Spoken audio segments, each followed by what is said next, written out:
महाराज जी, आप supreme court के जज हैं। अच्छा। आपने जो आज सरल भाव में भक्ति क्या है वो बताया।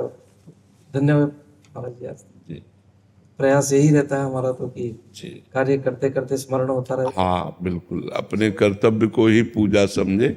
कर्तव्य में भय और प्रलोभन का त्याग करके अपने शपथ वही है हमारी। हाँ, अपने कर्तव्य का भय और प्रलोभन से यदि हम हट करके तो हमारी कर्तव्य पूजा हो जाएगी। अगर भयवश कुछ हुआ या प्रलोभनवश कुछ हुआ तो हमारी पूजा में बाधा पड़ जाएगी। हमें समय मिले तो और भी पूजा करेंगे। सबसे बड़ी पूजा है अपने कर्तव्य का पालन करना, जो भगवान ने हमें कर्तव्य दिया, और नाम जप कर अंदर ही अंदर भगवान का स्मरण करता रहे। महाराज जी, जरूरी नहीं है कि तिलक कंठी और ये सब बांधा या मंदिर जा रहा है वही भक्त है। अपने कर्म क्षेत्र में भी धर्म देखो, पूर्वक कार्य कर रहा है। ये आचार्य परंपरागत दिए हुए भेष हैं। ये भगवत मार्ग के चिन्ह हैं।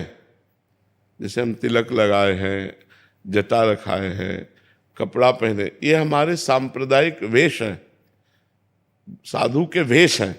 लेकिन अंदर से साधुता ना हो और वेश हो तो भगवत प्राप्ति तो होने वाली नहीं। और वेश ना हो और अंदर से वो साधुता हो तो निश्चित उसको भगवत प्राप्ति हो जाएगी। तो ये जरूरी नहीं है, जरूरी है ये अपने कर्तव्य का पालन करते हुए भगवान का नाम जप करना।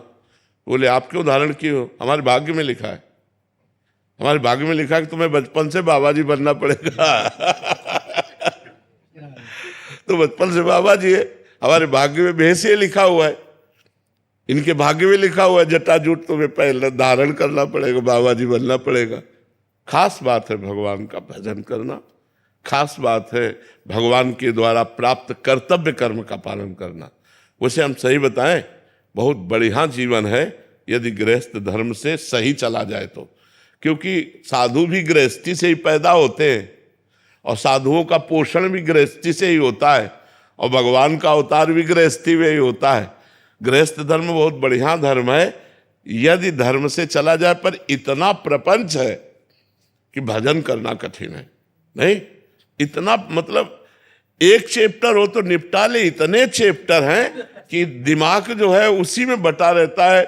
भजन करना और माला जपना और सब ये तो बहुत पीछे की बात है। कैसे बिटिया का ब्याह हो, कैसे लड़का की पढ़ाई को दे, और लड़का पढ़ता नहीं, बड़ी उद्दंडता करता, इतनी मतलब इतनी बातें हैं कि वो निपटा ही नहीं पाता, थक के सो जाता है। फिर सुबह जब उठा तो फिर सुबह से शुरू हो जाता है।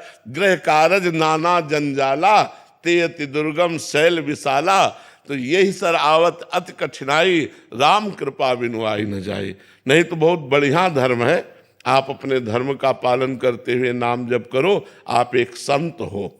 गंदा भोजन मत करो, गंदे आचरण मत करो, तो आप संत हो। और संत होकर रुपया पैसा, खान पान, नाना प्रकार की भोग सामग्री, तो भाई भगवत प्राप्ति नहीं होगी। वेश से भगवत प्राप्ति नहीं होती, उद्देश्य से भगवत प्राप्ति होती है। वेश तो प्रारब्धानुसार जन्मांतरों का सुकृत उदय होता है, तब विरक्त मार्ग मिलता है कि एकांत में भगवान का चिंतन। हमारे पास एक ही चिंतन है, भगवान का चिंतन करो। कोई और न लड़का, न बच्चा, न परिवार, और न स्वयं खाने की चिंता। स्वयं खाने की चिंता नहीं, भगवान दे रहे हैं, ना दे तो भूखे भी रहे हैं। जैसे भगवान रखे वैसे, कोई चिंता नहीं, केवल भगवान का भजन, ये भगवान ने दिया है। लेकिन आप दूसरों की चिंता करते हुए भजन कर रहे हैं, ये बहुत बड़ी बात है। एक कोई काम गृहस्थी का दे दो तो हम परेशान हो जाए। तुम्हारे पास 100 काम है फिर भी राधा राधा कर रहे हो, विचार करके देखो। 100 काम है फिर भी आप समय निकाल के राधा राधा कर रहे हो, बहुत बड़ी बात है। एक बार किसी संत ने कहा कि आप गृहस्थ भक्त को प्रभु श्रेष्ठ मानते हैं या विरक्त भक्त को? तो भगवान ने कहा गृहस्थ भक्त को। विरक्त तो रात दिन हमारे में लगे हुए हैं, लेकिन तो उन्होंने कहा प्रभु विरक्त तो सर्वश्रेष्ठ है, क्योंकि सब कुछ त्याग कर आपके लिए। तो उनका एक काम करो, इस प्रश्न का उत्तर बाद में देंगे। एक बड़ा सा कटोरा दिया और घी भरा और कहा हमारे इसके राउंड लगाओ आसन के, एक बूंद अगर घी गिरा तो सुदर्शन चक्र पीछे है। अरे बोले प्रभु समस्या में डाल दिया। बोले एक राउंड लगाओ, पूरा राउंड लगा के आए। बोले कई बार हमारा भजन किए?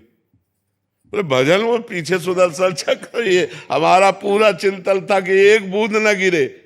तो बोले सोचो तुम्हें एक काम दिया है कि घी एक बूंद गिरने ना पावे, तो तुम एको बार नाम नहीं जप किए। और गृहस्थी में सैकड़ों काम है और वो सब काम निपटाता हुआ भी राम राम कृष्ण कृष्ण हरि हरि रटता है। इसलिए वो गृहस्थ धर्म से ही सब धर्मों का पालन होता है, सब धर्मों का पालन होता है। पर आप अगर भगवान का भजन कर ले तो सर्वश्रेष्ठ संत हैं, क्योंकि संतों की भी सेवा, परिवार की भी सेवा, समाज की भी सेवा और भगवान का भी भजन कितनी बड़ी बात है। हमारे पास एक ही काम है, केवल भजन, दूसरा काम नहीं। तुम्हारे पास सैकड़ों काम होते हुए भी भजन है, ये बहुत बड़ी बात है। बस चलते रहो, गलत आचरण मत करो, गंदा खान पान मत करो, नहीं तो बुद्धि फिर भजन में नहीं लगेगी।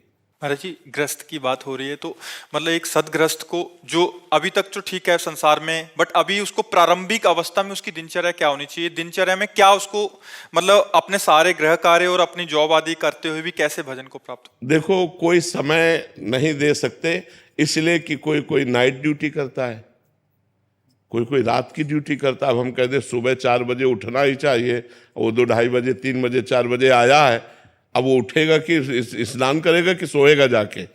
हमें लगता है जब हमें समय मिले गृहस्थी में, अब सुबह से कई ऐसे कार्य होते हैं, अब रात में पानी लगाना है किसान को, अलग अलग कई ऐसे कार्य होते हैं, व्यापार में उसको विदेश जाना है, ऐसे कई कार्य होते हैं जिनसे गृहस्थी में एक दिनचर्या नहीं रह सकती, एक दिनचर्या नहीं रह सकती। तो सबसे बड़ी गृहस्थी की साधना है कि हमारे दरवाजे से कोई भूखा ना जाए और हमारे अंदर नाम चलता रहे, बस सबसे बड़ी साधना है।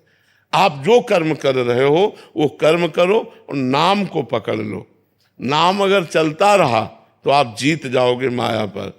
कलयुग केवल नाम आधारा, सुमिर सुमिर। हम ये नहीं कहते कि 4 बजे उठ करके पूजा में बैठ जाओ, क्योंकि बहुत सी ऐसी समस्याएं हैं जो 4 बजे उठने वाला समय नहीं मिल पाएगा। जब आप उठ पाओ, भगवान का स्मरण करो, नाम जब शुरू करते हुए अपने अपने कार्य प्रणाली में लग जाओ। अब गृहस्थी में माताओं बहनों को जैसे सुबह उठिए और ये देखिए कि पति कै बजे ऑफिस जाएगा, बालक कै बजे स्कूल जाएगा। पति और बालक को तैयार कीजिए, उसको स्कूल भेजिए, उसको ऑफिस भेजिए या अपने काम में जा रहा है उसको तैयार करके टिफिन सबके फिट कर दिए। अब कोई काम नहीं है, पर्दा ठाकुर जी का खोला, उनकी पूजा की, वो चाहे 10 बजे हो चाहे 11 बजे हो।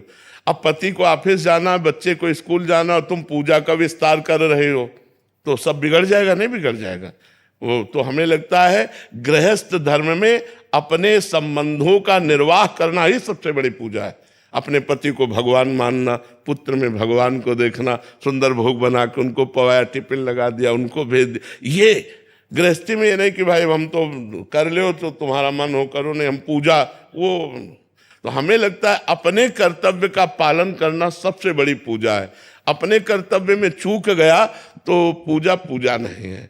हम एक पूजा शब्द से हमारे दिमाग में एक बात आ जाती, ठाकुर जी की छवियाँ, आरती, अगरबत्ती लगा, ये हमें लगता है कि यही पूजा नहीं है, यही पूजा नहीं है। अगर यही पूजा होती तो श्री कृष्ण कर्मण्येवाधिकारस्ते मा फलेषु कदाचन, भगवान ने आदेश किया कर्म के लिए। भगवान कहते हैं अपने कर्म को करो, फल की आकांक्षा मत करो, सबसे बड़ी पूजा है। और भगवान ने कहा माम स्मरण, मेरा स्मरण, अनन्य चेता सततम यो माम स्मरति नित्य सा, जो निरंतर मेरा स्मरण करता है, ये सबसे बड़ी बात है। राधा राधा राधा राधा, कृष्ण कृष्ण कृष्ण, ये तो चलते फिरते उठते बैठते वो सब ठीक हो जाएगा।